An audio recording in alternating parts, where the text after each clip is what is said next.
afternoon, Deborah. I'm good, thank you. Glad to be here again with you again. Yes, good to be back. It's another day, another lovely day. Should we say lovely? Saturday. It's Saturday, yes, it's Saturday. Well, the weather is kind of mixed, so we're not, we were kind of happy earlier today, but The sun was out, nice and bright, shining, but it's deceiving. It was it's cold. deceiving. Yeah, when I came out, I was saying to Jenny earlier, the sun was shining, you felt a bit okay on the skin, and then when you came out, it's a bit breezy out there. Yeah, it was quite windy. Still need to wrap up. Absolutely, and very, very important. You don't want to catch cold, not with this COVID business going on. Okay, right, so we are back here still on the Keep Safe project with Protect Projects in collaboration with AUK Radio. And this is our second week on this show, or second program on the show. Unfortunately, last week we couldn't because I wasn't feeling too well. And I think I can actually just share my experience because it's still kind of linked to this in a way. Yeah. So I had my vaccine and and I got knocked out. But you're feeling well now? Feeling much better. Took me about 3 days to, recover properly, get my body back. Initially, I thought I was hit by God knows what, some truck. Yeah. But, again, I'm much better. I'm back to normal. There's no headaches, no body pains. And, I'm looking forward to my second one. So, so that was why we did not have the show last week. And, But so this week we're back here and we have a special guest today. We have a Luton Labour councillor, one of our local councillor, Jacqui Burnett, who's going to be joining us a bit later on the show. And so on today, again, we're going to be just a continuation of the last where we stopped the last on the last show, where still focused on the impact of COVID-19 on Black and other minorities, and we had Raoul about the Keep Safe project, didn't we, and how we were going to focus and look over the next few weeks and talk to various people about the areas where our community have been affected, specifically the Black community. And we touched upon as well the public health report that came out in June 2020 that looked at the fact that the main themes emerging were that there were long-standing inequalities exacerbated by COVID-19 for our community, and the various reasons for that, and recommendations that perhaps came out of that report. So we want to look with some of the people that we speak to over the forthcoming weeks as to how some of these areas may be addressed. Yeah, absolutely. Absolutely. And it's something that we're going to be looking over the next couple of weeks. So on today, we are focusing on the financial impact, employment impact on the earnings of people within the Black community, Black and ethnic minority, during this pandemic period. There's been all sorts of research that done and different findings of the level of impact and disparities between earnings, within different groups in the community. So we will be focusing on that later. We will hear from our local councillor, Jacqui Burnett, as she shared from her experience and her knowledge of how within this community, this COVID, how it's impacted the Black community, and some of the solutions and measures that they have put in place to kind of help support families. Jacqui will be joining us in a little while, and we are just going to take a short break. Right, welcome back to Protect Project. With me here in the studio today is Jenny, who is my co-presenter. Hello. And so if you've just joined us again, this is the Keep Safe Project, organised or coordinated by Protect Project in collaboration with AUK Radio.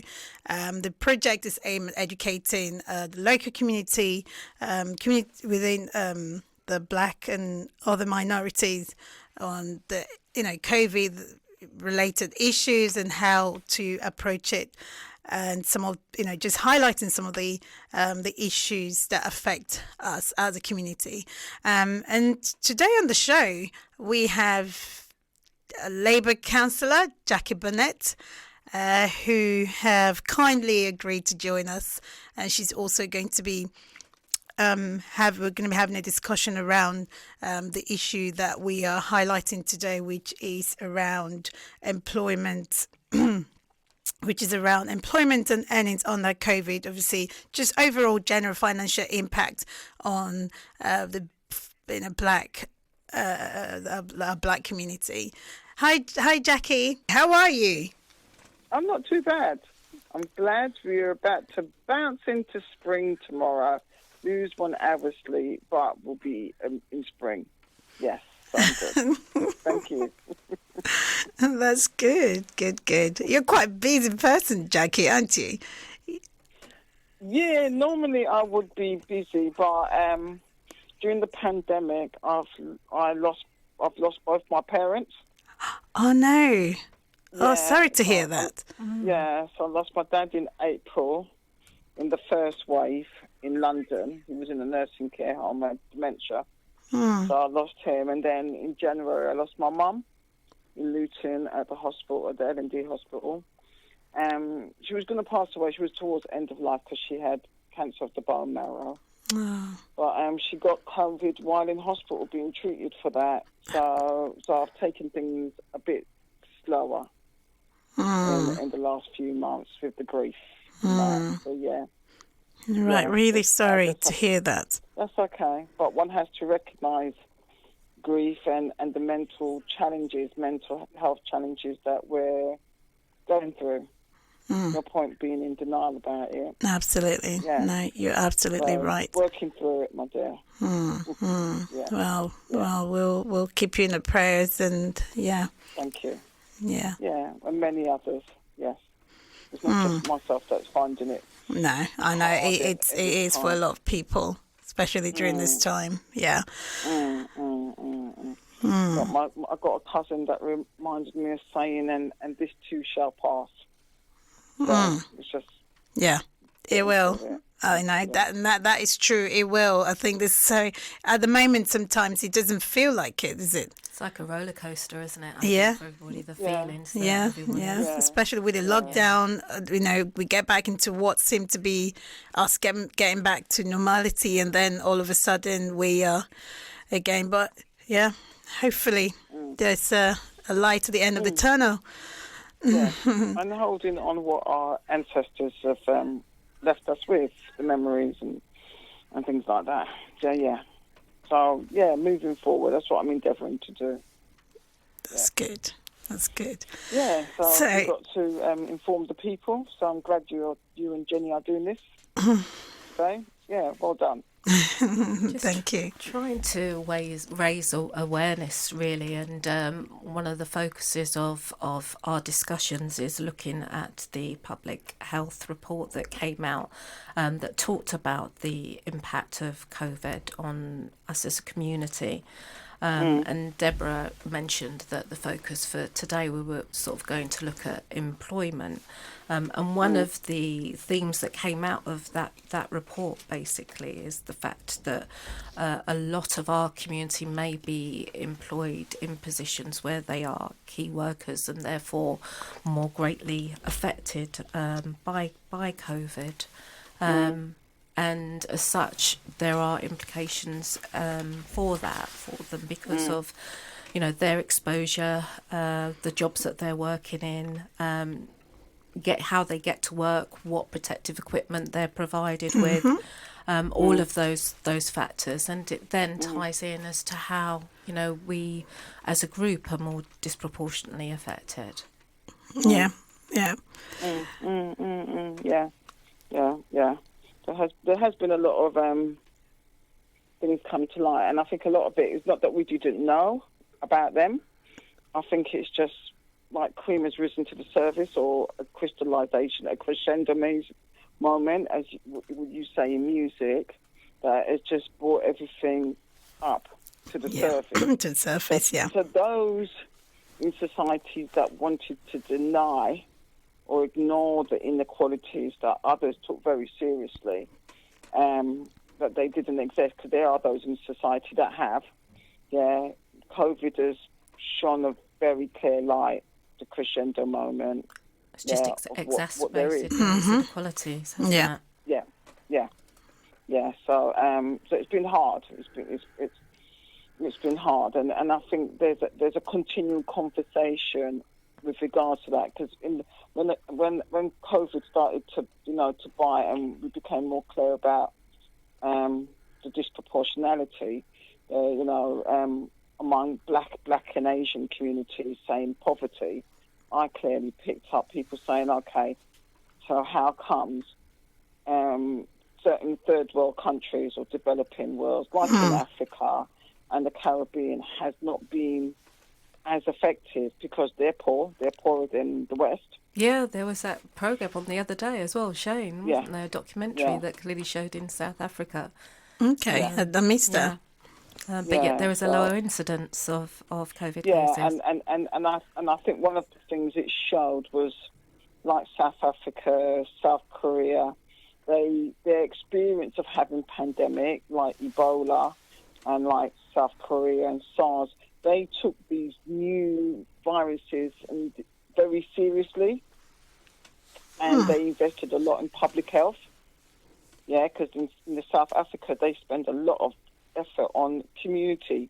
So the community health professional going door to door with their PPE, testing people and all that. We had no infrastructure in place in March to do that, So that's one of the things I think in reflection, where they have been in a much better position. And I think because they knew the vulnerabilities of their health service, once Britain locked down, they locked down. Even though their numbers were low, they just locked down because they knew that they couldn't cope. Like places in the Caribbean and the African countries, they wouldn't be able to cope if they allowed COVID to overwhelm them. So yeah. And also, I think one of the things that's also come to light as we've moved through the pandemic is Africa as a continent is very young, whereas Europe is much older, and the virus affects those that are older worse, because you tend to have more health conditions as you naturally age. So that's been quite a learning. Yes. It's interesting because, but one of the things that's come about is the advancement of technology. Gee, who thought? I've never done so many things. The word Zoom. Yeah. It's so true. Yeah. So now it's really incumbent on society now, I feel, to now start to address the inequalities that we knew about. And then there's that social unrest that has taken place during coronavirus. Like with the death of George Floyd. I was watching on Sky News. His trial actually starts on Monday. The trial his trial starts. So that's going to be very interesting to watch, because it won't even just affect America. It will the world. Affect the world. Yeah, because of the history of the world and the West. Colonization, slavery, colonization, and all that. Yeah, it's going to be very interesting the rest of the year as we move through this pandemic. But right now we've got to focus on the community here in Luton. Absolutely, and that's and the UK. Yeah, absolutely. And obviously that's the whole aim. I mean, I think this whole, when we look at the impact of COVID, it's quite broad. You know, it touches every aspect of our lives, doesn't it? Every aspect. It's really exposed a lot. And one of the things that this program, this project is looking to do is to touch on every single one of these issues that we've identified that, you know, that's been brought to the surface. Yeah, most definitely. Yeah, and like you said earlier, you know, these are things that some people, some community or individuals have turned a blind eye on, or tried to undermine, you know, the severity of some of these issues, and now we can see how the extent of these issues, and COVID has definitely highlighted it more than ever in history. And but we're bringing it back home to our local community. We're thinking Luton. We're thinking, you know, within the Black community here in the UK. And one of the things that some of the research have highlighted is the disparities in the within different communities in terms of the earning, and how, again, coming back to COVID has highlighted this. Again, it's been there before, but now we're seeing it even more because of, you know, people don't even have an alternative to go to when it comes to employment, for instance. I was, you know, earlier when we're having a discussion about the program today. Example, we look at the healthcare. You know, they are key workers. We know that, the essential workers, the nurses, the carers.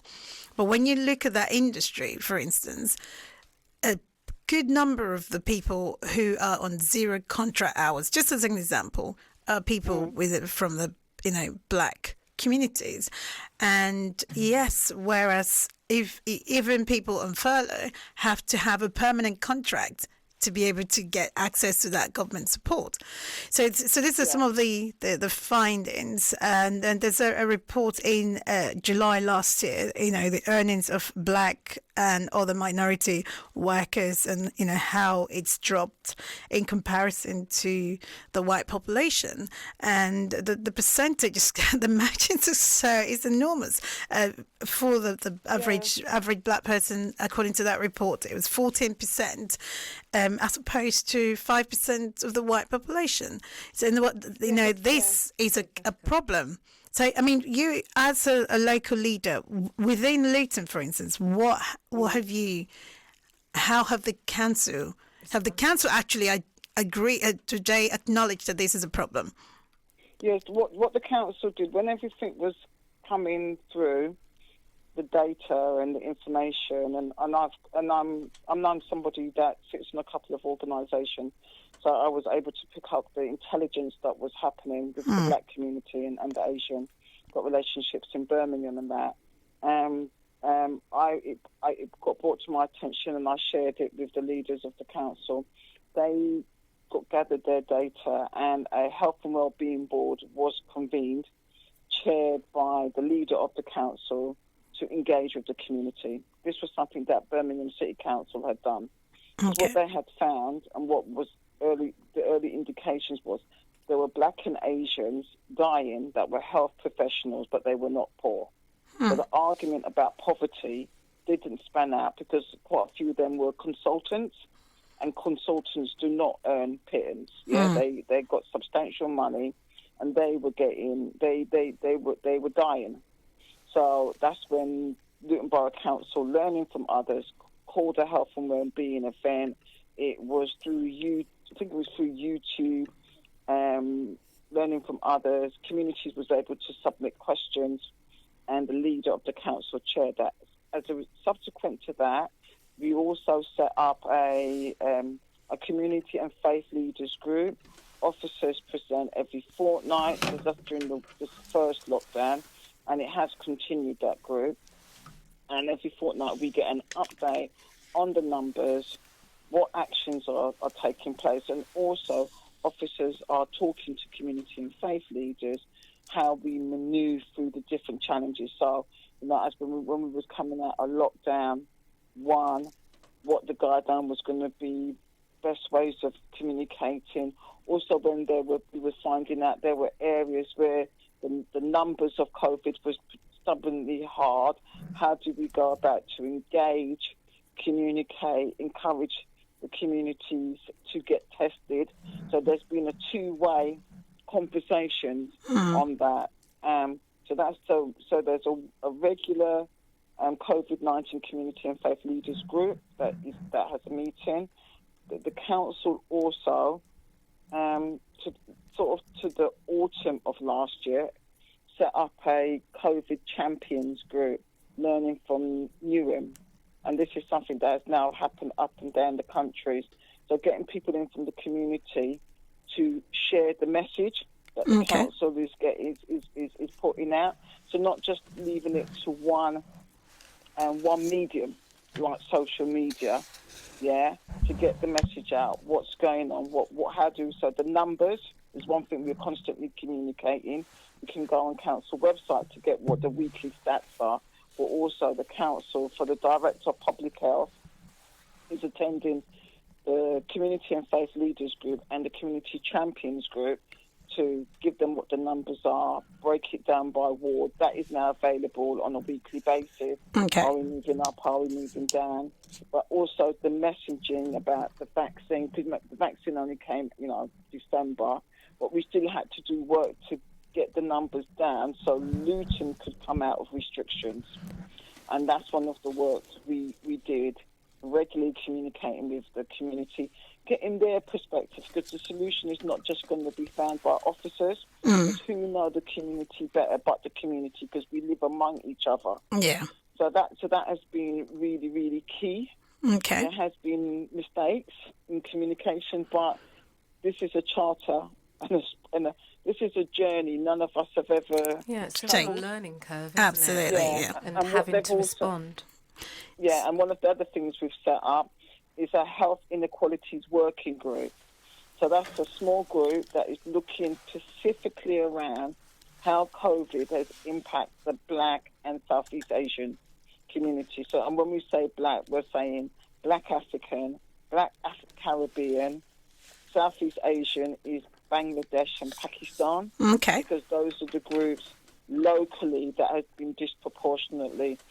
Nationally, there's some certain figures, blacks dying and all that once you get COVID.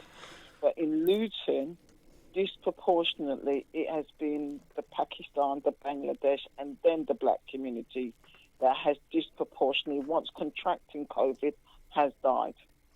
So we've localised it, and we've been gathering intelligence on that, and there is a survey out now. I think it's still out. I'll find it and send it to you so you can put it on your platform. Okay. So what we're gathering is the experience of those communities in regards to COVID, and we're working with Bedfordshire University. Okay. On that, so there's an academic bit of research going down as well. That's good. Yeah, Sorry. Yeah, and we've also set up an action plan. So we've got an action plan that is called COVID-19. I was going to come to that. Good. We're working. We have regular meetings with regards to that, and other people feeding from not just the council is on that. So we have the COVID-19 action plan that is part of the Health Inequality Working Group. There's councillors, so there's myself as the portfolio holder for Safer and Stronger Communities, the portfolio holder, Councillor Khatija Malik for Public Health. There are officers from Public Health on there. There's people from the university, so there's academics from the university, like Gersh. I can't remember Gersh's surname. He's a Lord Lieutenant for Bedfordshire as well, and a senior academic there, and he was involved in the programme a few weeks ago by Dave Harewood, COVID-19 and its effect on the black community. That was a BBC That's programme. Documentary, yeah. Yeah, he was behind that, and we've also got the hospital involved in that Health Inequalities Working Group. Okay. So we're trying to hone in, and the plan is that it's not a short-term bit of work because we didn't get here overnight. Yeah. The health inequalities has been structural and systematic over many years. Yeah, no, absolutely. Understanding. Yeah, but I hope that helps what I've explained. Sorry? Definitely. I hope what I've... Oh, yeah, absolutely. Yeah, absolutely. Action as a local authority. Absolutely. I mean, that is a wealth of information, and it's very useful because it kind of covers some areas that we're not actually addressing today. But it's important to know that actually, because basically this shows that the council have responded to these findings, and they are, like you said, you guys have. There are different action plans in place and measures to, try and address the problem and, different focus groups. But again, what I want to bring it back to is within,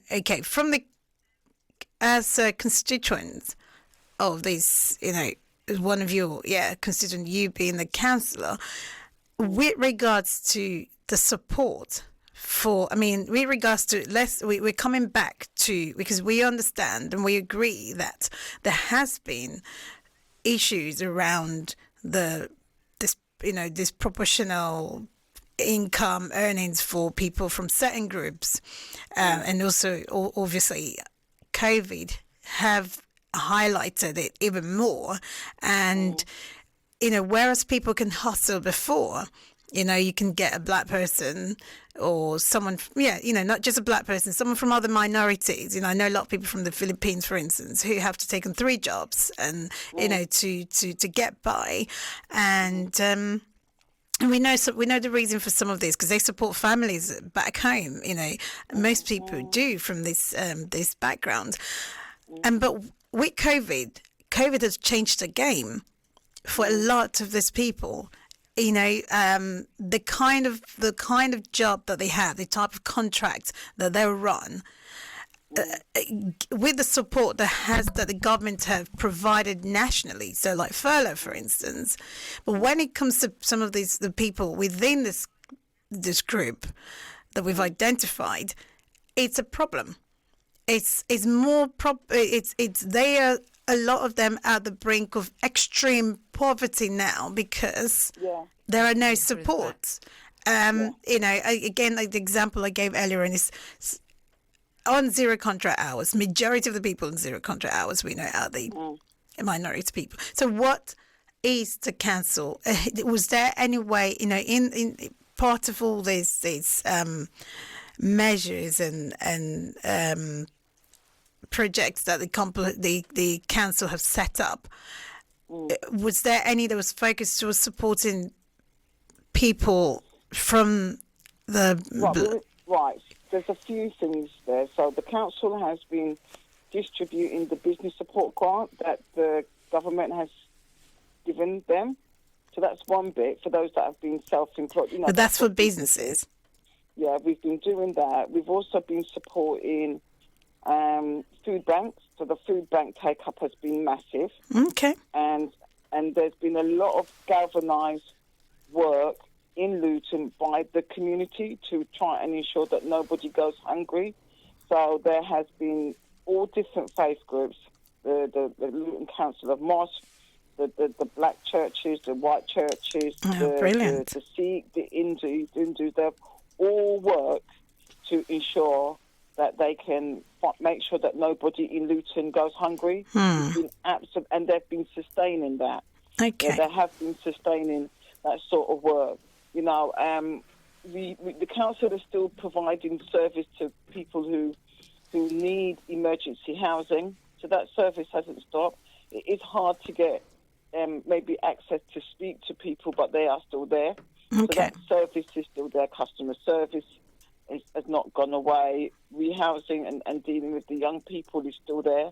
Not gone away. We have been impacted by COVID. Yeah. Now, with regards to staff, so it's been a bit harder for people to get hold of somebody to talk. But we have carried on doing that. One of the challenges has been to us is about those type of jobs, as you say, that are that you will not get furloughed.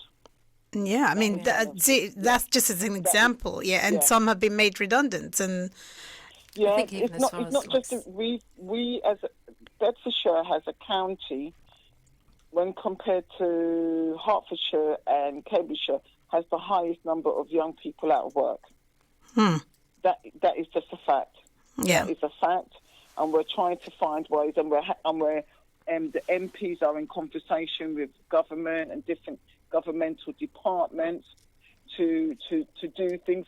But the problem has been, one thing I've realised in being a councillor, that the powers that we think that we have, or the community thinks that we haven't, is what central government decides to give to us. Yeah, and that has been a very limited experience during COVID. It was there before, but COVID just magnetised it. Yeah, because we were ready to move on a lot of different things, and we couldn't because we had to get permission from the government. And I think a lot of the officers and elected members, not just in Luton, up and down the country, wanted to take certain actions, and they couldn't because they were not allowed to do it by the government.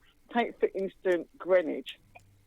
Before Christmas, when Greenwich tried to close the schools early, because it was known that the schools and the children going to school was spreading the virus, the government threatened Greenwich Council to take them to court for closing schools early. Those are some of the challenges I heard that.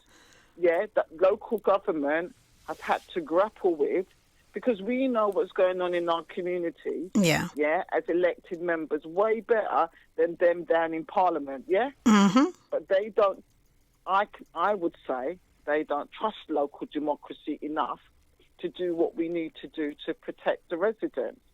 And that's one of the challenges we've got. I mean, Luton has, losing 10 years of money through austerity, because we lost 40% of our funding. So from 2010 to 2020, we lost over about 130 million or 38 million funding direct from government. And if we lost that, imagine the whole up and down the country. Luton was fortunate that we have an airport, and we grew the airport to plug that hole. But COVID is directly affected aviation because nobody's flying. Yeah, of course. So you know, and you would it does. Yeah, so I'm not going to lie that it's easy. We are struggling to think of solutions, and the local government is really hoping that central government will find the money, as they found the money now. That money tree, particularly, that money tree did bear fruit that they said didn't exist before, to retrain those that are now caught for no reason of their own and are out of work. There's a massive need for retraining. And this is digital. Luton and some other areas have been, because children ain't got access to digital technology. They haven't got Wi-Fi. They haven't got data. You know, these are some, again, the community has stepped up and done charity work to find organisations, and private companies to donate laptops. But I heard that countries like the Caribbean, they gave every child a laptop and data to work from home. These are meant to be poorer countries than Britain. It's amazing when you think about it, isn't it? And that is interesting. There has. I can't remember which Caribbean island did it, and I heard an African nation did that. In closing the school, they made sure that every child had access to data and the technologies that they could homeschool. I'd like to find that one. Yeah, but in Britain, the sixth richest country in the world, we were told during the first lockdown, they were in some conversation, I think, with EE or BT, and then nothing happened, and then we ended up in lockdown 2 and lockdown 3. Let's hope we don't have a lockdown 4. And we're thinking, what? And as a local authority, we haven't got the resources to plug that. We just haven't got it. We have the heart, but we ain't got the money. Yeah. You know, so that has been one of the challenges. What I would say that I've learned that people need to adapt. And those that can adapt better has been those that have got money. No doubt about it, digital, that can work from home. The poor haven't had that. So we're going to have... Yeah, also, I was going to say, depend on the nature of the job, isn't it? And not everyone can work from home. And this is it, because the frontline jobs, you can't work from home. When you have to go look after an elderly person, when you have to go do a cleaning job, and some of, I know a lady, I know a lady who, she has a disabled son and she had a part-time job. She doesn't get a lot of support for caring for her son, so she had to take up a part-time job, and she would go to a pub. She cleans a pub, does cleaning job twice a week. She lost that income, and she said they paid, I think she was on furlough for the first few months, and then they told her, well, they have to let her go, and there's no support for her. Luton is making sure that nobody goes hungry, but for many that is not enough, because they're still worrying about the bill dropping. Yeah. In Luton, we're making sure that so if people are in crisis and need food to eat, I would please ask them, contact the council. Okay. Yeah. Yeah. We really are coordinating things. There's enough charities out there, and there are organisations that are providing food. There's the food bank. Food that you can warm up in the oven. There's Burnett Taylor's involved in that charity. I cannot remember the name to hand. He's one of the Deputy Lord Lieutenants for Bedfordshire. Yeah, there really is no need for people to go hungry in Luton. However, that does not deal with the gas, the electric, the water. Exactly, the that's mortgage. the rent. I totally understand that. Yeah. So what would you say to people who find themselves in that situation? I mean, I understand the council are doing their best, and like you said, their hands are tight because they depend on the federal government, on the central government to give them additional support for them to be able to extend that to the local community. And again, when we talk about some of these people, some of them, they don't even know where to go. What would you say? I would say contact the charities. The charities. What charities are there? Sorry? Can you give us names or lists of a few charities that we could sort of... People that are financially struggling, they should always go to the CAB. Go to Luton Borough Council. We work very closely with the Citizen Advice Hub, the voluntary hub. During austerity, we did continue to fund voluntary organisations in Luton with regards to. So we didn't suffer to the same extent because we got the airport. The money that we made from the airport, we put into the voluntary sector. So there's the Citizen Advice Bureau. If you're over 55, age concern, age concern will help those that are over 55 check that they are claiming all the benefits that they're meant to. Because if you research, there's been work done by the select committee that I can't remember how much of benefit is not claimed by those who are entitled to it. Age concern used to, I believe they've still been open because my mum used their services. Right. They are absolutely brilliant. Okay. They'll help people with forms, like if you're entitled to attendance allowance, carance allowance, a blue badge. Yeah, we've supported Age Concern. There's Age UK. They're based in Bedford, but they do offer a service here. Always phone up and answer and talk to people, because what I've actually realised, a lot of information, there's a research that's been done that a lot of jobs are not necessarily advertised. It's actually people get their work through word of mouth. Word of mouth, yeah. Yeah, so using the word of mouth around you is really, really important. Not being afraid to retrain. Yeah, I think that's it. Shown on TV. Look at jobs where they'll easily retrain you, and nothing is forever. I'm only talking that as I'm a bit older now. Everything will pass, but it's about how do you hold on to your dignity now, just to do So I've done jobs I never thought I would ever do, but needs must. So I have done it.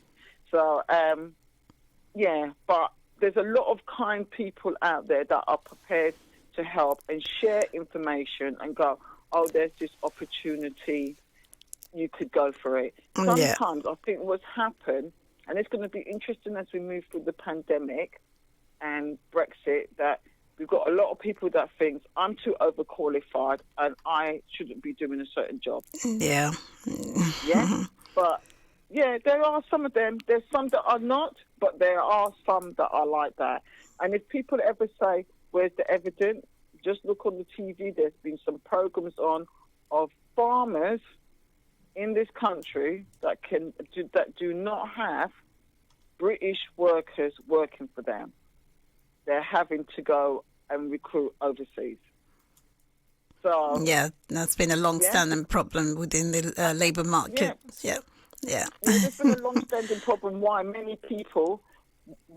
Britain is as it is because they've had to migrate and attract people from overseas to come and work here. Yeah. The question will be, as we move out this pandemic and it has been global, what country is going to willingly allow their working age population to leave that country to go and help another country now?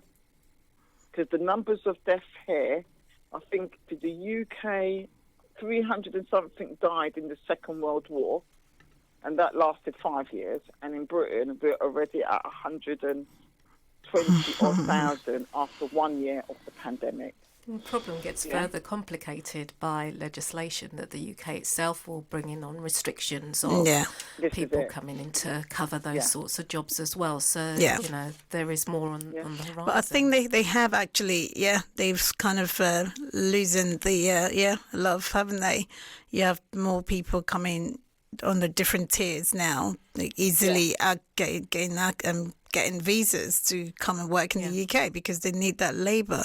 But also, just before I've been helpful. I hope I've been helpful. I know you have been very helpful, Jacqui. Just before we round up, you talked about job retraining. Now, again, we're taking this back to the group of people that we're focusing on, which is the black and ethnic minority group. And we know that due to the nature of work that most of these people do, they're not required to have certain skills.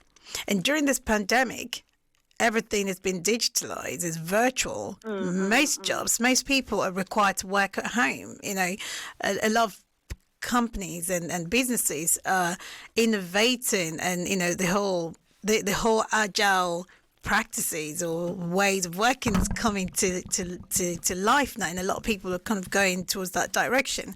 And so you have these people who have never had to worry about having a computer or even checking their emails, for instance. Again, I have to, I give practical example, within, say, agencies, when they have to recruit people, they go in person, they have to go submit their application, they have to go have interviews. Everything is all done online now. Companies are now sending application virtually, digitally, and they do the interviews, and these people don't even know how to go about. So, again, is this something that within some of the council's action plan to support people in terms of training and sort of the future of work, helping people from the black community, some of these people who don't have the skills to be able to adapt to this new way of work? Is that something that's... I've got a couple of answers. Number one, back in January 2019, the council passed unanimously a Black Lives Matter motion to ensure that those blacks that are in the council are still there. So in any reorganisation, the jobs don't reduce the number, and also to work with London Luton Airport as we come out of the pandemic to ensure that those employed at that the total workforce better reflects the community itself, which is Luton. Currently, 20% of those that work at London Luton Airport are from Luton. The rest are from outside Luton. So that's a commitment that the council has made. Did you say 20%? Yeah, 20%. That is quite small, I think. Work at London Luton Airport are Lutonians that live in the town. The rest comes from London, Hertfordshire, and the rest of Bedfordshire. Yeah. So that's a commitment that the council has done. The council has got a 2014 plan to make sure that nobody lives in poverty by 2040. I understand where the community has been before the pandemic, that is too far away. So the council has been working on a COVID-19 recovery plan. With regards to the digitalisation deprivation, the council is also looking to secure funds as to how it can best address that for its residents. I can't really say any more on that. Okay, but it's I appreciate that. We did raise that as an issue before COVID came. Yeah, that we had community sections of the community deprived that did not have access to a laptop. And what COVID has done is push that 10 years in advance, roughly, nationally, from second academic research has shown. So we can't procrastinate. We've got to do what we can now, and we've got officers are looking into that immediately, how best we can address the deprivation on digital law. Because I personally don't believe in waiting for the government. Yeah? Necessity is the mother of invention. They need to do better, but I don't want my residents and the residents of Luton starving because we're waiting for them in Westminster. No, I don't feel that one at all. Yeah, I can actually say more. No. There's nothing like being self-sufficient. Yeah, but you're not jumping to somebody's other speed. And I don't want the residents of Luton to be dancing to the beat of Westminster. Yeah. No way whatsoever. That's the aspiration I have. We decide our own future for ourselves. Absolutely. So there's some of the motion you can find that was passed with regards to the black community, and that was that, and the authors of that was people from the black churches, black youth, black community groups, and councillors was involved in that. That was passed at full council on the 19th of January. You should be able to find it on the council's website. Okay. The plan about ending poverty by 2040, that is on the council's website as well. So those documents are there as to what our aspiration. The motion that was passed on the 19th of January, one of the last points we made is that it will be yearly reported back to full council as to the progress being made on that motion. Okay. And there's 10 points on that motion. And that's specifically around the black community. A second motion was passed on the same night with regards to better representation of the black, Asian and minority community at Luton Council. I cannot remember verbatim the points in the motion, but you will find that on Luton Council's website. Okay. Well. So hopefully I've provided you that reassurance, not just talking, but action is being taken. Action's been, and unpick those structural inequalities that have existed in Luton. That's amazing. That's amazing. Jacqui, I mean, it's nearly the end. We've actually come to the end of the show for today. It's been amazing. Thank you. There is a wealth of information, I will make sure that I send you some stuff that you can share on your radio station and as we move through the pandemic. And if you need any information, just email myself or the officers at the councils, and we'll ensure that we get the information you're asking. We are hoping to have you back, just to let you know. I'm letting you know on air now, because we know the role that you play in this community, and we value you, and we know your input goes a long way.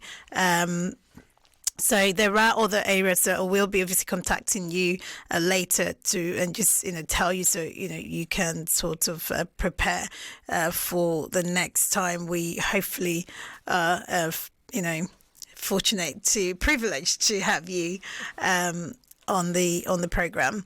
Jacqui, it's been wonderful. Thank you for asking me. Yeah, no, thank you so much. We appreciate you taking the time to join us today. And it's been really, really, really, really useful, don't you think, Jenny? Yes, thanks very much, Jacqui. And I think as well, as a starting point, you've highlighted some useful bits of information that people can actually go and have a look. Absolutely, there is a lot that goes on in the background that people are not necessarily aware of. That's okay. And as we move through the pandemic, just remember that council meeting, like the Health and Wellbeing Board and all the scrutiny boards, the public has a right to attend. Yeah, they're public meetings, so they're meetings held in public. So the residents can just contact Democratic Services, and while we're still doing things on virtually, they can observe and see what's going on and get greater understanding. Yeah. So no problem with that at all, yeah? Yeah. Wonderful. Thanks very much, Jacqui. Okay, then. Take care and have a good day. Thank you. Okay, bye. Okay, bye. This is AUK Radio. AUK Radio. On app, online at aukradio.co.uk. From the UK, we're connecting communities. Hello and welcome back to the Keep Safe projects. Wow, that was wasn't it? very full on, interesting, loads of useful information. It was. We're very grateful for Jacqui joining us today. We've gone past that this time as well. So, she had so much information. I wish we could just carry on. Yeah. But we are hopefully going to have Jacqui back on this program.